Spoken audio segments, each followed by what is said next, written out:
Vying for State Representative Position 1 are Brad Klippert and Shir Regev. Running for State Representative Position 2 are Matt Binky and Christopher Tracy. I think I have them in the order for which they filed, so we will begin with opening statements for the Position 1 race. And Mr. Klippert, if you would please begin. Thank you. I also need to start with the proviso statement. My apologies. I have a second meeting that started at 6:30, so as soon as we're done here, I'll have to leave. So my apologies for not being here afterwards for questions. And I also want to thank Shir for running, because I think it's been a great run together, and she's a great person. So competition makes us stronger in America. I am Representative Klippert. I'm also Deputy Klippert, who served in law enforcement and criminal justice for over 25 years now on both sides of the mountains. I'm Colonel Klippert and the commander of the Washington State Guard. And though I've been a representative in the 8th Legislative District for a few years now, it's not I that make the 8th Legislative District great. It's the people of the 8th Legislative District. And I just want to take a few moments to thank the people, the hardworking people of the 8th Legislative District, for what they do to make this area great. I want to thank my fellow first responders who put their lives on the line on a daily basis so that the rest of us can be safe while we sleep at night and while we go to work each day. I want to thank my fellow veterans who put themselves in harm's way every day all around this world so we can enjoy the freedoms that we enjoy each and every day. I want to thank the Hanford workers and those who worked on the Manhattan Project. That project helped win World War II right here in Richland, Washington. So thank you for the contribution that you've made to the United States of America. I want to thank those who work in the nuclear energy industry. We have the only operating nuclear reactor in the state of Washington right here in the 8th Legislative District, and it produces clean, safe, reliable, zero-carbon nuclear energy on a daily basis. Thank you for the work you do. Thank you for educational workers. Thank you for teaching our children, both in lower education and higher education. Thanks for our medical workers who treat us when we're ill, for those who work in the ag industry, and all the hardworking people of the 8th Legislative District. Thanks to the elderly who have already given so much, and thank you for the developmentally disabled who would work if you could. I love you all. Thank you. Ms. Regev. Hi, my name is Shir Regev. I was born in Sunnyside and raised in Kennewick. I graduated from Carmichael and WSU. I am a proud daughter of Eastern Washington. A few of you are wondering about where my name comes from, so allow me to introduce my parents. I am also the proud daughter of Sam and Bati Regev, who emigrated here from Israel and have gifted me with my name. My parents are my toughest critics, but I am indebted to them for not only giving birth to me and bringing me into this world, but never turning their back to me no matter what type of shenanigans I might be up to. When I told them I filed to do this, the first thing my mom said is, "Shir, I have an important issue you have to take care of if you win." My mom says, and I agree, that it's not right that cashiers aren't allowed to sit during their shift.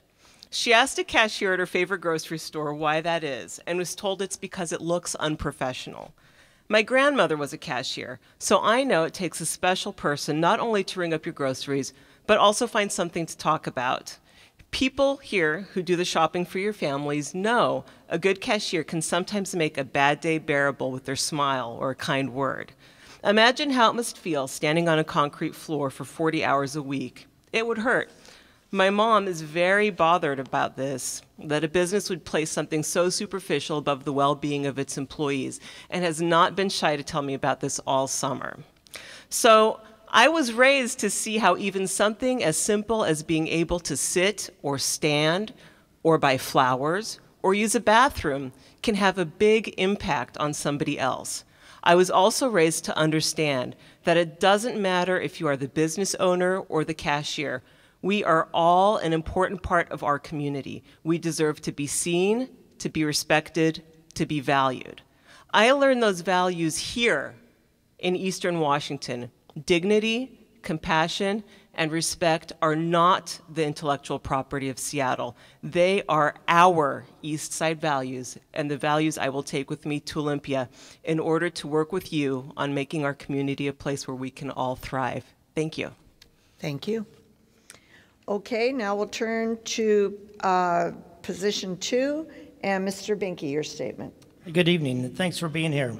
My name is Matt Binky, and I am running as a Republican candidate and ask for your vote tonight to win the election in District 8, Position 2. I'm the local kid who grew up in Kennewick, graduate of Eastern Washington, left to serve our country on active duty. 22 years as a military officer, flying helicopters, jumping out of airplanes, and yes, even eating a little bugs along the way. My wife allowed me the opportunity to have a good time and support in the nation that I love. And we decided to move back to the state that we both grew up in and the city we grew up in, Kennewick. I immediately went to work over at the Corps of Engineers. So I am pro dams. I'm all for the fish and the habitats that we work in there, as well as the irrigation that it provides our agriculture community that we need to support 100%. I also worked out at Energy Northwest, a nuclear power plant locally here, to help support a critical grid that we are not supporting, I think, efficiently. As a cybersecurity guy, that now I teach cybersecurity at a 2-year community college, to get a 4-year degree, I think is an opportunity that we need to extend to other people around the community and showcase the best skills that we have and those skill sets that are going to replace our baby boomers that are going off to the sunset and retirement as we see. My highest priorities is the fiscal health of the 8th District. Economy is going with education as well as the energy. I support a growth in the WSU Tri-Cities and Columbia Basin College, and if we can, bring in Eastern Washington down in this sector. Why aren't we the biggest in the area, in this area? A robust workforce and education of our young people, and you see them today, is where I started as well, and is a vital investment to our future and what we're going to be in the next 10, 20, and 30 years. I'm committed to developing new and upgrading existing energy facilities that we can see that are going to be defended against these technology attacks that we see on a daily basis. Job creation is also key to a strong economy, and therefore it's imperative that we work together to get the unnecessary regulations that we see that are driving up costs. Together we can do this, and I appreciate your vote. Thank you. Mr. Tracy. Just who is Chris Tracy? Well, I'm a retired teacher, and I'm a retired school librarian. I am the past recipient of the Washington State Teacher Librarian of the Year Award from the Washington Library Media Association. I'm a UW grad, and I also have a master's degree from Emporia State University in Kansas. I'm married to my high school sweetheart for over 40 years. I still pinch myself every day because I can't believe it, that she said yes to me. For more background about me, you might want to look at my website, and that's votechristophertracy.com. I'm a lifetime public servant, and I have a unique skill set. I'm not only an educator, but I am an experienced contract negotiator. I was a table team contract negotiator for the North Shore School District for 20 years for the teachers. I'm also an experienced business person because we were self-insured in my school district. And I have been on the health insurance committee for nearly 30 years, managing a $15 million a year self-insured program, plus the purchased programs. But mostly, I'm a problem solver. I'm one of those people that looks carefully and out of the box to solve complicated issues. Let me give you just one. I thought that our costs for pharmacy in our medical program were way too high. I grilled the president of Regents at our annual meeting and their head of pharmacy, and I didn't get very clear answers. So what I did is I talked to our brokers, and I said, can you do a little investigation? And they did. They came back and they thought the prices were a little bit high too. We bid out our pharmacy program. And then when we got the bids, we took off all the names. We bid them out again and showed everybody what they'd bid. We saved $1 million that year in pharmacy alone. So who is Chris Tracy? I look out of the box for creative solutions. I have a good skill set for being a legislator because I understand how to find answers to complicated questions. Thank you. Thank you. I'll remind everyone, watch for the stop sign. Like I said, you don't need to stop mid-sentence, but please try to wrap up within the minute and a half. So we're going to move on to questions, and I will be asking a couple of questions of all four of you, and the others will be per position. If you have something to say about a question that you didn't get asked, feel free to add it to your closing statement. And again, audience, if your question wasn't asked and you want to ask someone a question here who didn't get asked a particular question, please look them up, except Mr. Clippert said he has to leave, but right? But other than that, look them up after the forum and find out your answers. So the first question is for all four of you, and it's this. Senate Bill 6617 was passed very quickly in the last legislative session. It made many records public but protected others. It was passed by a large margin with bipartisan support. It was met with opposition by many, and Governor Inslee vetoed the bill. How important is transparency in state government? Is there a need to keep some information private? And we'll start with you, Mr. Clippert. Thank you, ma'am. Transparency is extremely important in our legislature. And I encourage each and every one of you, if you have any questions of me or if you want to scour my records, feel free to, because I have nothing to hide. One of the things that we talked about in that bill it's very important that we try to protect. We talked earlier about behavioral health, and we talked about law enforcement and criminal crimes that happen to people. Sometimes those people who suffer with mental illness and or have been victims of crime call us and talk to us and or send us emails with very personal information in them. That's one thing that we as legislators seek to protect, not so much ourselves, but those who call upon us to help them with legislation, who have very private conversations with us, possibly by email or text, that we don't think should be open to the public because that's their personal story, and we seek to protect that. But our information should be open to the public. Transparency is extremely important. Thank you. Ms. Regatte? So this is one of those questions where I feel like no matter what, you're not going to win.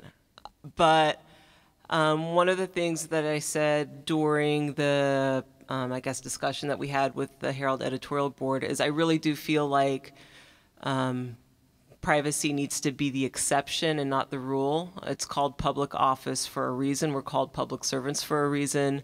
And I think that kind of with the exceptions that Representative Clippert already brought up, everything needs to be done to make records as transparent as possible. I feel like there was public outcry for a reason, and that's because we live in a day and age where we don't know where the money is being spent. We talk about accountability, and transparency is the first step towards creating that accountability in government.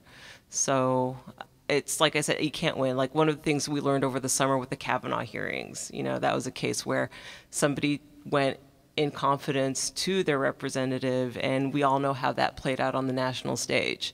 So there's no good answer except to say that it really, really needs to be the rule, and privacy has to be the exception. That's the only way government can work. Thank you. Mr. Binky, your views on this? Thanks. So as a current elected official in the city of Kennewick, we are upholding to the Public Records Act in the state of Washington. We currently, when you get on council and an elected official, go through training. In that training, it supports a process. As a military officer, you support that same process to go through. And like she mentioned in the Kavanaugh hearings, if there's a certain due diligence we need to follow, we will. And I would uphold that as well. I believe the quickness of that decision was also in question, that you need to ensure that you're following a good analysis basis decision process. in that respect is you're allowing everybody in that process to put in their 2 cents, to think about what the issues are, listen to all sides, and then develop that plan of action to go forward. And part of that is listening to the constituents of the 8th District and understanding what is that second and third order impact is there. But in my view, we should be transparent. We should be open. As a cybersecurity person, my addition thing is we are GPSed in our cars right now. We have multiple people right now that have 2 or 3 devices on their persons. You're all transmitting as you speak as well. And it's an idea that we got to look at, see how much of that privacy is actually private. What is our government actually big data is collecting on us and how that is going forward? How much transparency should we have as elected officials? Should be 100%, should be open and honest, and actually allowing that opportunity to follow up with any individual to allow them the time to question what we've gone through and actually discuss these major decisions we have in the state. Thank you. Thank you. And Mr. Tracy. I think one of the primary problems with Bill 6617 is that it was fast-tracked, and it did not follow the appropriate and standard vetting process that bills generally go through. And sometimes when you take shortcuts like that, that's when you find that you have the issues that happened. I agree with State Representative Clippert that occasionally you do get very personal emails, and that they sometimes deal with health issues. And maybe we need to have some exceptions. But like Sheer mentioned, privacy is the exception, not the rule. And that's basically how I view this as well. You need to know that there's privacy in other parts of our state government as well. In the final budget negotiations, they aren't open to the public as well. And I pretty much support that, because there's a lot of give and take that has to happen very quickly. And as soon as you bring in the TV cameras, it'll take a lot longer time, and there'll be a lot of grandstanding and a lot of positioning that we can generally avoid by, in some cases, maybe not having quite as much transparency. But it leads to more efficient and better government in rare exceptions. Thank you. Okay, we're going to turn back to position 1, and Ms. Regev, you'll go first on this question. These next several questions are from the audience, from the students, it looks like. Do you support Initiative 940, which is the De-Escalate Washington? Why or why not? I do support Initiative 940. I have read the text of the initiative, and I feel that training our law enforcement officials about how to de-escalate from violent situations is not a bad thing. I think training law enforcement officials about dealing with individuals who might be suffering from mental illness is a good thing. I think having refresher training is a good thing. You know, we had the situation in, can't remember exactly if it was Yakima or Toppenish, where a police officer was caught on camera kicking a student in the back while they were walking away. So I feel like there possibly is, and I'm not saying that it's across, you know, every single county, you know, or with every single law enforcement agency in the state, that there is a problem with escalation. But it's always good to be proactive. Like, why wait until it's too late? So if you have an opportunity to do the right thing and to offer training to our law enforcement officials, you know, it's not a bad thing. And it doesn't mean that we're saying we don't trust you or we don't believe in the quality of your work. It's far from it. It's saying, hey, why don't we be proactive and let's educate ourselves before we do have a problem. And for that reason, I do support Initiative 940. Thank you. Mr. Clippert, same question. Thank you, ma'am.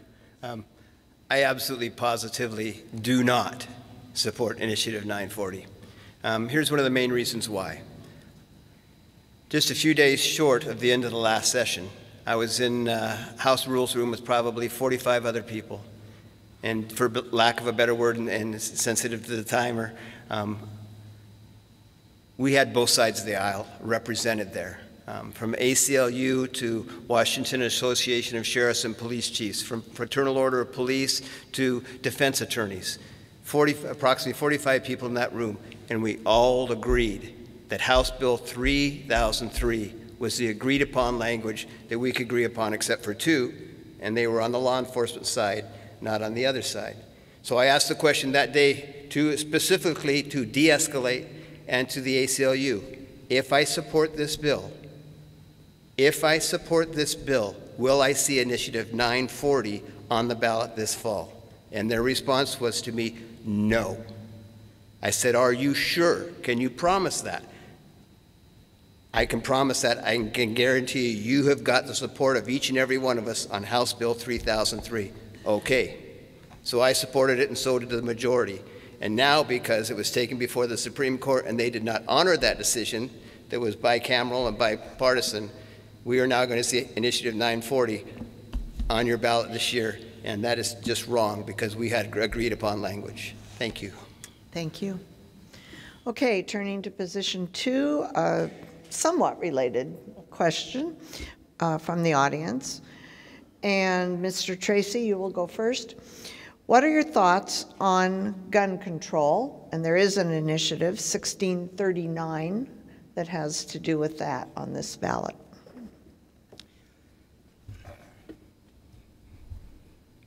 First of all, let me talk about initiatives.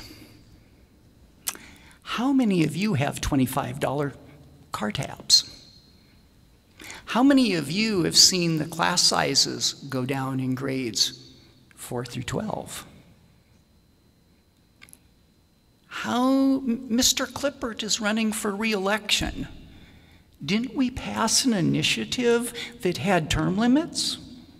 How is this happening? That's because initiatives oftentimes don't make great law.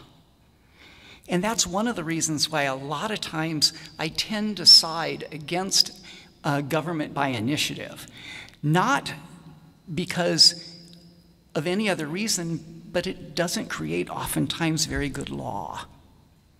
It does sometimes express dissatisfaction with the legislature on many issues. And then they need to really spend more attention on it. Well, many pieces of the gun control legislation that is in the initiative I support. I am a gun sense candidate from Moms. But we're already seeing it may go to court because the print's the wrong size on one side. So is this really the best way to get legislation through? Probably not. There are lots of pieces of that initiative I support. But I really think it's the legislature's job to tackle this issue. And as your legislator, I will. Thank you. Mr. Binky. So I adamantly oppose 1639, and I would continue to, because I'm a Second Amendment advocate, lifetime member in the National Rifle Association. I'm proud to be endorsed by the National Rifle Association. And being a military officer, understand the rules of engagement that our law enforcement officers have to go through on a day-to-day basis. We cannot continue to hamstring a lot of the officers that are out there. Training is there, it's top-notch. We definitely need to continue to improve. We need to understand where the mental health issues are, and I don't believe it needs to be on the backs of our law enforcement out there. We need to support mental health. That is an issue. We've seen it in the PTSD of my troops coming back from Iraq and Afghanistan. We need to understand that to get the right individuals in place to support our law enforcement officers that are out there. When they come upon an incident, they can allow that support, get them in the right system, and then support the people that have these needs that are in our community. So I would vote no against this. Thank you. Okay, turning back to position 1, Mr. Clippert. This is worded, I'm going to try to add a little to it. It says, will you advocate for and support, but I want to know how you think you would advocate for and support the LGBTQA plus residents of the state of Washington. Okay, so in the legislature, we have this rule that we don't use acronyms because people don't always know what acronyms mean. And I'll be honest with you, I don't know what many of these letters stand for, so I'll just do my very best with the few that I think that LGBTQA+ stands for. Do I support the people? Absolutely, I support the people. Do I support the lifestyle or the practices? No, I do not. I tell you what I do support. I support the Constitution of the United States. I support the Bill of Rights that offends each and every U.S. citizen in this country, to include Baron L. Stutzman. I support the marriage of one man and one woman so that children can be raised by a mother and a father. I support men using men's bathrooms and women using women's bathrooms. I support those things. I support mirror ministry that protects children who are being exploited in the sex industry and the sex trade. I support U Medical that supports mothers who choose to have their babies rather than aborting them. These are things that I support. Thank you. Ms. Regev? I think it's an understatement to say that this question tickles me as an openly lesbian candidate. Of course, I am going to support my LGBTQIA brothers and sisters. That goes without saying. So one of the things that I would like to see happen, and I don't know exactly how to go about it. I mean, there's 147 people that I would have to work with in Olympia to get it done and make sure that it falls within the parameters of the Washington State Constitution and the Constitution of the United States of America. But we do have a situation here in Tri-Cities where we have had some individuals going to our high schools and effectively harassing LGBTQ students. And I would like to see that stopped. In my opinion, if you are homeschooled, that's great. You know, that is the right of a parent to educate your child in the way that you think is going to help them succeed and also fits your values. Absolutely, that's your right. My expectation, though, is that during school hours, your children are learning and they're not harassing other kids that are going to public school. So I think that's like one thing that I would love to see happen if you're wanting like a concrete step, because it's so incredibly damaging. If I'm in Olympia, I'm not going to be writing any bathroom bills. I'm not going to be writing any bills for religious liberties. And that's kind of like a non-step. But these pieces of legislation can be so incredibly damaging to LGBTQ individuals in the community. And we already have a higher than average suicide rate. So just doing that, I think, or not doing that, will go so far towards helping my community. So whoever wrote that question, thank you. Thank you. Okay, Mr. Binky, you'll go first on this. This says, what are you doing? But I need to ask the both of you, what would you suggest? What would you like to see done to address mental health and youth suicide? Well, I've kind of already, great question, by the way, because I think it's one of the biggest issues and priorities we need to focus on, not only here in the 8th District, but statewide and national-wise. Like I said, with law enforcement, having those issues, but coming from a background in military, we have that opportunity. We have the most troops coming back from any conflict in the history of this U.S. We're still in conflict with the global war on terror and other places around the globe. And we have soldiers that are coming back to our families, thankfully, but they're not the same people that left us. And we need to talk to them, reach out to them to make sure they understand we're here for them. As a community, with the bombers just right down the street, we've been in this for years, and we have supported our nation, and we want to continue to do that. And our experienced leadership that we need to have in the state of Washington needs to reach out, need to understand where we can get the counseling, get the support we need locally. I think it's willing to work with Benton County to get a mental health facility in there, whether it's working with the jail systems that we have. We need to look at a consolidated system that we can support in the Tri-City areas, and I believe we should be the leaders on this and make sure that's one of our high priorities in the state of Washington. Thank you. Mr. Tracy. Well, I want to point out that in the last legislative session, there were a couple of things that were done that were really important that addressed this issue. Led by the Democrats, one of the things that was passed is that juveniles that are convicted and then carry on over into adult prison are given the same mental health support as what they got as juveniles. And this is really important, I think, in healthcare counseling. In terms of the way we're approaching mental health, things have got to change. You know, right now, you know, we have Western State and Eastern State, and you know, Western State lost its accreditation. They are large facilities, they're old facilities that don't necessarily practice the kind of mental health help that we need in today's world. So I'm more of a supporter for community health centers. And more important than that is funding the community mental health centers that really were not funded like they should be during the Great Recession. And so the state needs to be a great partner with counties in helping to address this issue, both with funding and coordination and best practices. And that's what I support. Thank you. Okay, our last question will be for all four of you. And Ms. Regev, I'd like you to go first. Do you know of any evidence that legalizing marijuana has helped or hurt the state's economy or caused social problems here in our area? If so, is there legislation, or could you propose legislation, that you would support to address these issues? So I am not specifically aware of any instances where harm has come to anybody in the state of Washington or to the economy of the state of Washington as a result of passing initiative, was it 502? But I think it's been a tremendous boon.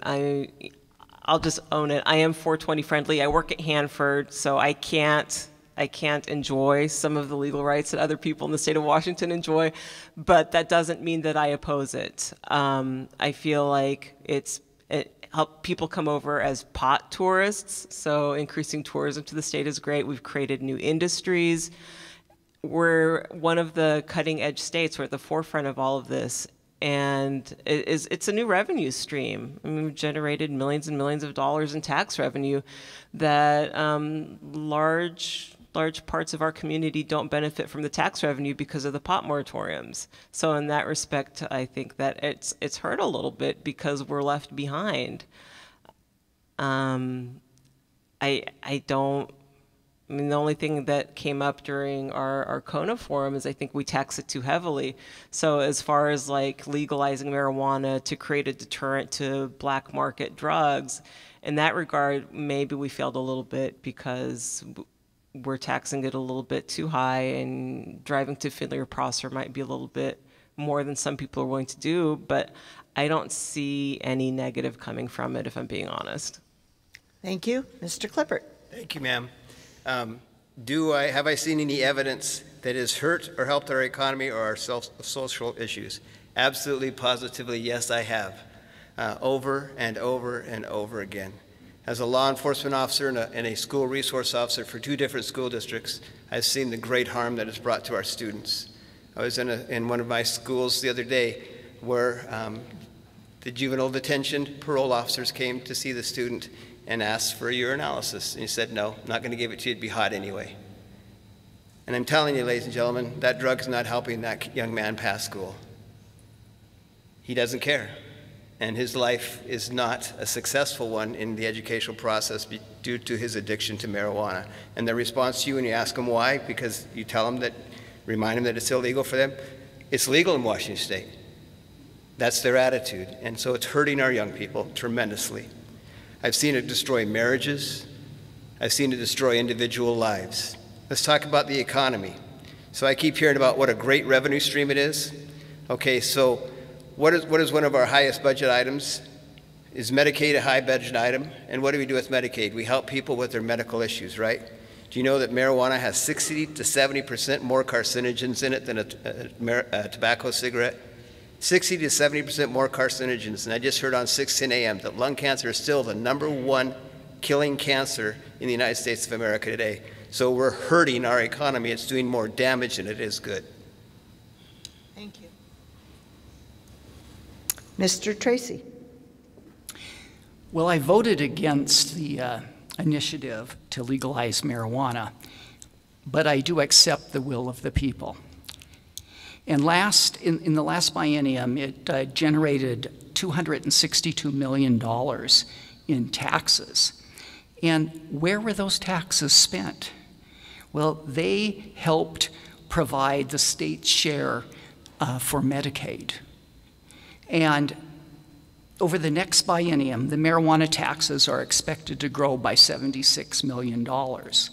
Now, if we keep that in Medicaid, you know, the Medicaid costs will be going up. So some of this, or a great share of this, will be probably absorbed in those increases. But there will be some additional funds as well. So from a financial point of view, the legalization of marijuana has actually had some positive effects on how we balance our budget. My concerns, though, are more like when someone is driving under the influence, it is a little bit more difficult to make those kinds of judgments if someone is under the influence of marijuana, because it can stay in your system a longer time. So I support best practices for our police forces and giving them the tools that are state of the art to help detect people that are driving under the influence. Thank you. And Mr. Binky. Thank you, ma'am. I voted no against marijuana, but again, the will of the people was what we lead with. And dealing with and being a proud endorsement from the Fraternal Order of Police, the firefighters, our first responders that are locally here, as well as the nurses.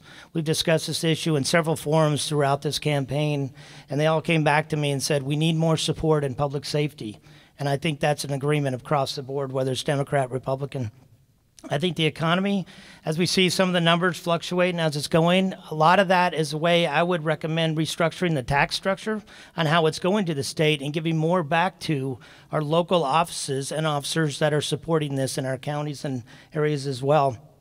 And then looking into those different areas of the public safety, we can deter, educate, detect a lot more, leveraging what we have. And we haven't touched on one of our greatest assets here is PNNL, and having one of the largest per capita PhDs, one of the smartest people in the country are right here in the Tri-Cities and in the 8th District. Why are we not leveraging that, looking into technology and helping us with that fight on the front lines with public safety, and leveraging our schools to not only make our schools safer from the gun violence that are in their schools, but also support us with what's going on with marijuana and any of the other drugs that are out there in the opioid crisis that we have. Thank you. Thank you. Okay, I'm sorry if I didn't get to your question. I thought this one about sports betting sounded real interesting, but I didn't get to it. We'll have our closing statements now, and Mr. Clippert, we'll start with you. Thank you, ma'am. I want to thank Mr. Tracy. He reminded me of one thing about marijuana. It was just reported the other day by the Washington State Traffic and Safety Institute that traffic fatalities associated with marijuana has gone up 15% every year since 2012. 15% increase in traffic fatalities due to marijuana every year since 2012. So I just want to thank each and every one of you for being here tonight. Ladies and gentlemen, we have a thriving economy in the United States right now. Right now, unemployment across the United States is at a 49-year low. Unemployment for women is at a 50-year low. Unemployment for Hispanics is at an all-time low in recorded U.S. history. Let's don't do anything to mess up the great economy we have going right now. I strongly encourage each and every one to vote, because there's some initiatives out there that could actually hurt our economy, and we do not want that to happen. I'm very thankful for the prosperity we have, for the businesses that are helping create jobs for our employees and our citizens. Thank you for being here tonight. God bless America. Thank you. Ms. Regev? So we've been doing this now for almost 6 months, and Representative Clippert's become, I call him my BFF, my Brad friend forever.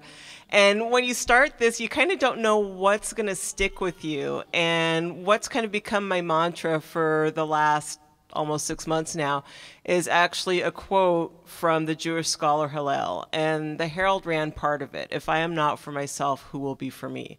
And I felt that it was important to stand up. I feel like there are voices that get lost here because they're not as loud, you know, to be treated with dignity and respect. And so many times you hear, oh, well, this, that, or the other thing is a West Side value, but they're not. I mean, and like I said, I grew up here. I see people in this room. They are the East Side values, and it's time to bring those back. And then the quote does go on to say, if I am not for others, what am I? And so that's important. I mean, I don't care if you're a Democrat or a Republican. I care that you are a contributing member of the community. And if elected, I'm going to do everything in my power to make sure that we all thrive. You know, we do have prosperity, but the fact of the matter is that the poverty rate in Benton County is actually higher than the national average. We can do better, and we will do better. And finally, if not now, when? So please, you know, like my BFF said, vote, vote, vote, vote, vote. It's so easy to do here. There's no reason not to do it. Thank you. Thank you. And we'll turn to position 2, and Mr. Binky, your closing statement. Thank you, ma'am. And again, thanks to the League of Women Voters and the individuals out here in the crowd. And if the students need a little slip from me, I can sign it off, get you extra credit, whatever it works. Again, I humbly ask for your vote for the next, I know the deal with teachers, so I understand that. Your vote for the next representative in the state of Washington up there at Olympia. I want to first and foremost thank my wife. Like you said, we've been doing this for about 9 months, and it's grueling to go through any kind of campaign. You learn a lot. You go through this adventure called democracy, and supporting you in this effort. If you can't do it with a strong family, you can't be up here. It's my firm belief that our region is doing a great job, and like we said, we need more broadly dispersed, disciplined, experienced leadership. Leadership that in the hands of a candidate who has a capability and willingness to bring diverse philosophies together and for the people. This is about the people of our society, about the people, what we care about. It's not a DNR and I thing, it's about us or families that live together. Hopefully you make the right choice. We have to have people to find the solutions that we need to work across the aisle to get the critical issues that we have today. Look forward to your vote, and if you have any questions, I will be here afterwards. Thank you very much. Thank you. And Mr. Tracy. You know, I'm a long-time contract bargainer. So what does the other side say about me? Well, I went right to the top and talked with my former school board president. And here's what she has to say about me. B.Z. Davis said, a critical job for a school board member is to set bargaining parameters. In my 16 years of service, Chris Tracy was a stalwart for the teachers union. Chris came to the table well educated with an understanding of both sides of an issue. He was especially knowledgeable in the area of healthcare, and his common sense approach made him a trusted voice. That's what I would like to be, is your trusted voice as your legislator in Olympia. Find out more about me at my website, votechristophertracy.com. I appreciate your vote. And to the League of Women Voters, I have one thing especially for you. Women should be listened to and believed. I'm Chris Tracy. Thank you. Okay, I would like to thank one more little round of applause for all 4. Let me reintroduce them. Brad Clippert, Shir Regev, running for position 1, Matt Binky, Christopher Tracy, running for position 2. So we're going to take a short break while the Benton County Commissioner candidates come up. Please, you can stand up and stretch, but don't go wandering around because we want to start.